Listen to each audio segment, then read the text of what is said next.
Good morning everybody. I'm very pleased to be able to present a report on the Dairy Shorthorns in the UK and how they've fared since the last World Conference in 2013. I'm sure it will come as no surprise to anyone to realise that the dairy industry has had a very tough time over the last 3 years, and unfortunately at the moment there's little sign of any immediate improvement. We've seen the milk price plummet, and at the moment producers in the UK get an average price of 21-22 pence a litre, and some are getting considerably less than that.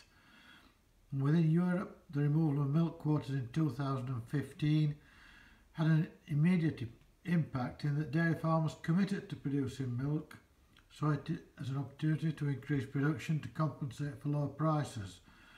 And of course that has the effect of further oversupplying the market and makes the prospect of increased prices less likely.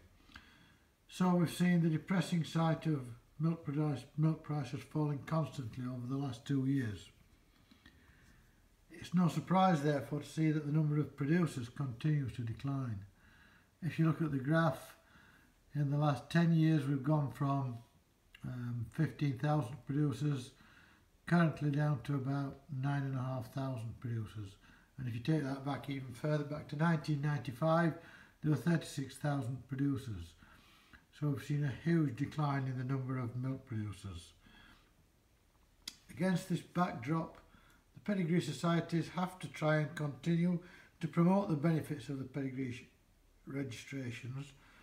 And I'm very pleased to report that our own Dairy Shorthorn Society has managed to maintain its registrations at a fairly constant level over the last 10 years. You could ask, how has this been achieved? Well, nobody can deny the improvements made to the breed over the last 40 or 50 years. We used to see animals of this type winning shows, the dairy shows, and they're very much more dual purpose type. Over the years with the blending programme, we are now breeding cows which are much more dairy-like, much finer, and produce a lot more milk. And that's probably the reason why the Dairy Shorthorn is still a very major player in the milk industry in the UK. There has, however, been increasing concern that by allowing individuals to use whatever bull they wanted, the consistency of the Shorthorn type and the Shorthorn colour is disappearing, and we're seeing cows which are sometimes indistinguishable from red and white Holsteins or Ayrshires. There's also a concern that once an animal has been registered with a percentage purity which is less than 100%, it can never actually regain that 100%. And so these animals are regarded by some people as being not pure Shorthorn, whereas in any breed there is always a grading up scheme with animals achieving 87.5% being regarded as pure. The animals which are less than 87.5% are also being penalised, sometimes in valuations for compulsory diseases and valuations such as TB. So taking these considerations on board and looking what is best for the breed, the Shorthorn Council have considered the question: should we be looking to consolidate the improvements we've made and look to retain the important Shorthorn traits such as fertility, calving ease, and of course the true Shorthorn colour?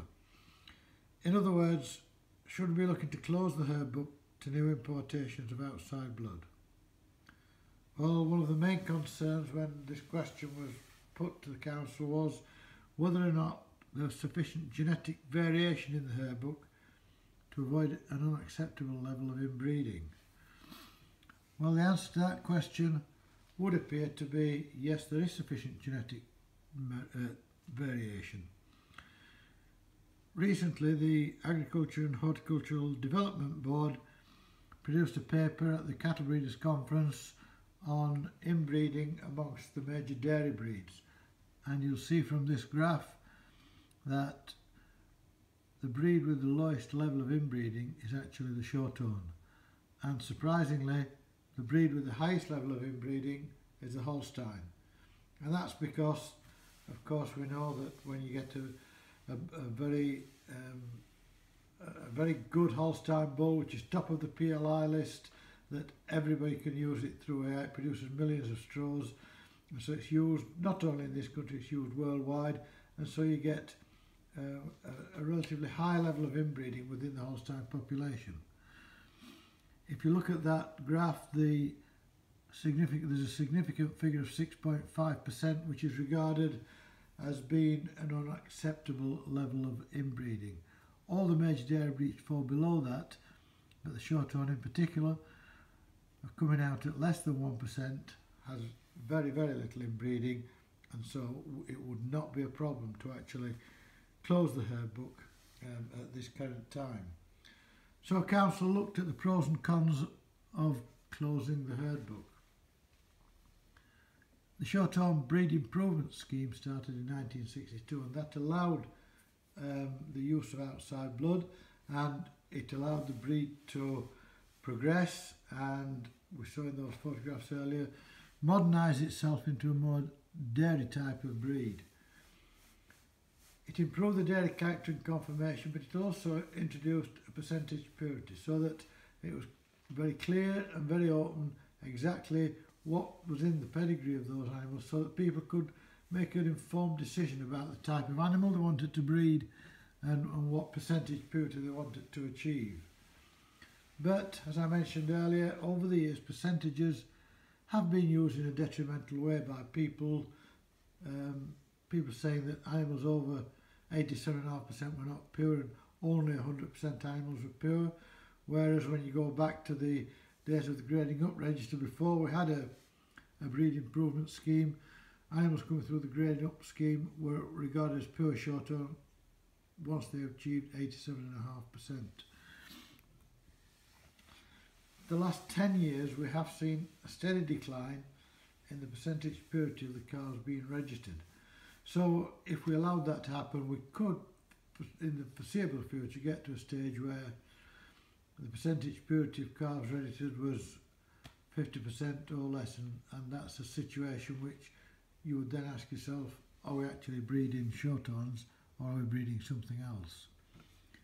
And of course, we have the comments made that shows that people cannot tell the difference between Dairy Shorthorns and Ayrshires. So what can we do about it? What's the solution? We could close the herd book to registrations of any animals whose sire and dam are not all registered in Coates's herd book. And we could drop the percentage purity from all registrations from a certain date.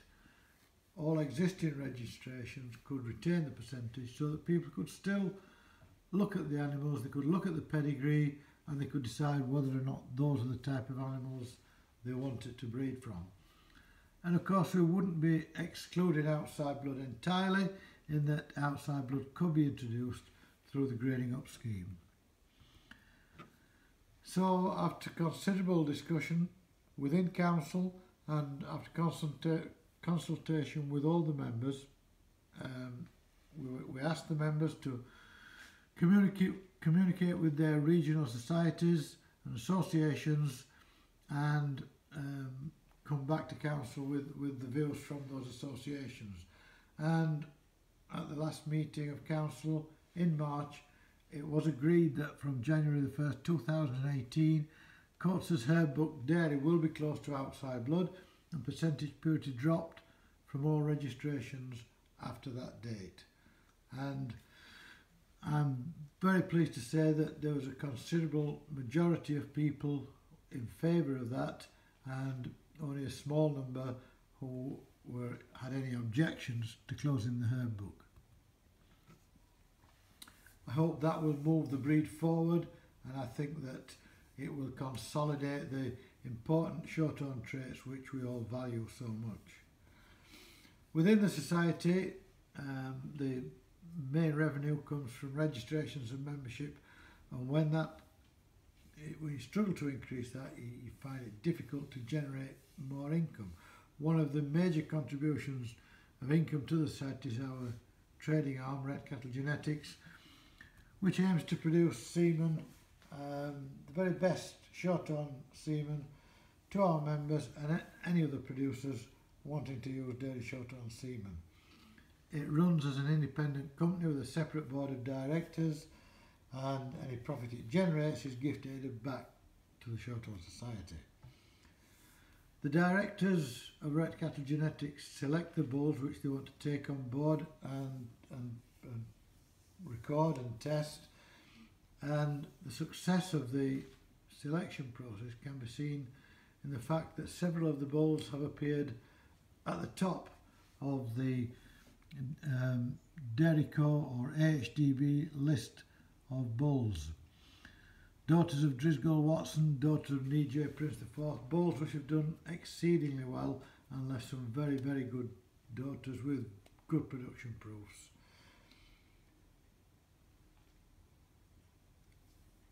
Quite interestingly, I think the success of the selection process is evident in the fact that 4 out of the 5 last animals which were selected, 4 of them have returned positive proofs, and that's a huge percentage, bearing in mind the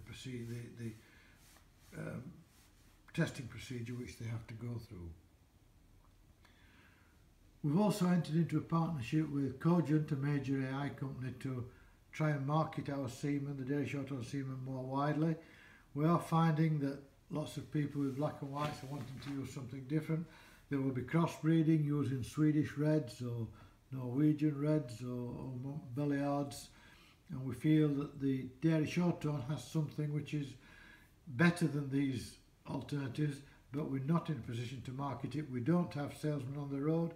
We don't have salespeople in the office ringing people up. We rely on our members ringing us, reading the brochure which produced and placing an order. So we have actually in the last few years gone into a partnership with Cogent, and Cogent do market some of our semen for us, and obviously we get a percentage of the cost, and Cogent make a profit as well. But the partnership with Cogent also enables us to store our semen at Cogent, and it means that we can get bulls into centre in Cogent, and if we can get them onto centre after passing all the rigorous health checks and regulations, we can get sexed semen, and Cogent are the only firm in the UK which have the capability to sex semen. One of our main shop windows, as always, is at the shows, the major shows, but dairy farmers with the pressures of labour and low milk prices find it increasingly difficult to get off the farm. One of the options to promote their cattle is our own photographic competition, which we publish in the journal every year, and then animals which are successful in that can be considered to go forward to the international photographic competition, which is organised and run by Crazy Cow magazine in Australia. And we have had some great success with this competition, and it's a wonderful way of promoting our animals and our genetics, not only to our own members but to an international audience. They are published, the results are published in the Crazy Cow magazine, which goes worldwide, and the results and the way that they're judged is published in the magazine. Very interesting that there are 5 countries taking part. There's New Zealand, Australia, USA, Canada and the UK, and each of those 5 countries votes on the animal in each class which they think they place them 1 to 4 or 1 to 5 in each class, and and none of the countries vote on their own animals. So it's very interesting to see the results. It might be a bit of fun, but it does produce some interesting results. I think it's a very good way of publishing our cattle, and maybe we can go forward, and by closing the herb book we can consolidate those important traits of the Shorthorn breed. We must remember that the Shorthorn breed is the leader in not only the UK but also in America for fertility, and that's a huge thing. So bearing all that in mind, I think we can go forward. We've an exciting time in front of us. If we close the herb book, it'll be a very different time. In 3 years' time we might have a very different story to tell you. Thank you for listening, and good luck to Australia in hosting the next World Conference.